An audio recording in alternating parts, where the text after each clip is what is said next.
বিজেপির টহল টিম আমাদের ভোগড়াবাড়ি ইউনিয়নস্থ ওদের যে পিলার আছে 782 নম্বর বাই 4S এই পিলারের পাশে গেলে তাদের সন্দেহ হয় যে বাচ্চাগুলো কেন, তখন ওদেরকে নিয়ে আসে, হেফাজতে নেয়।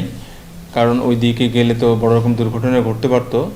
এই বাচ্চাদের সাথে কথা বলে জানা যায় তারা গতকালকে অর্থাৎ 1 তারিখ 2:30 ঘটিকার সময় সীমান্ত এক্সপ্রেস ট্রেনে করে ওরা এই চিলাহাটি পর্যন্ত আসে আর কি, কৌতূহলবশতই মূলত এরা আসে। কিন্তু ওরা যে সীমান্তের কাছাকাছি চলে গেছে এরা হয়তো এই বিষয়টা বোঝেনি।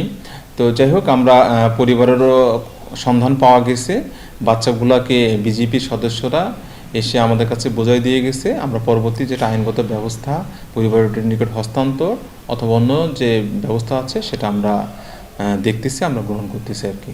একজনের বাসা নারায়ণগঞ্জ, একজনের বাসা হলো সুনামগঞ্জ, একজনের হচ্ছে ঢাকা, এরকম আর কি। এরা 3 জন নাকি বন্ধু বলতেছে। আমরা চেষ্টা করব, রাত্রিতে আমরা চেষ্টা করব যে ওই সব এলাকায় আমরা ওই থানার মাধ্যমে চেষ্টা করবো আর কি যোগাযোগ করা যায় কিনা পরিবারের সাথে।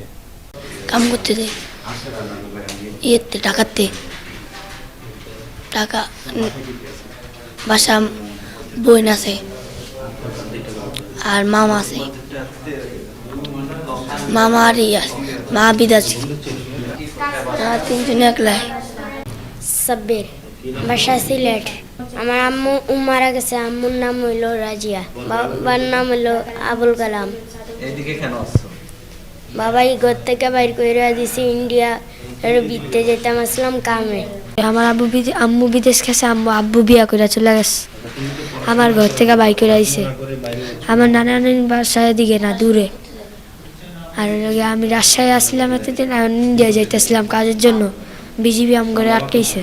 আমার নাম ইরফান, আমার আব্বুর নাম ইস্তাফিল, আম্মুর নাম আসামনি। আর ঢাকা নারায়ণগঞ্জ আদমজীবীতে থাকি।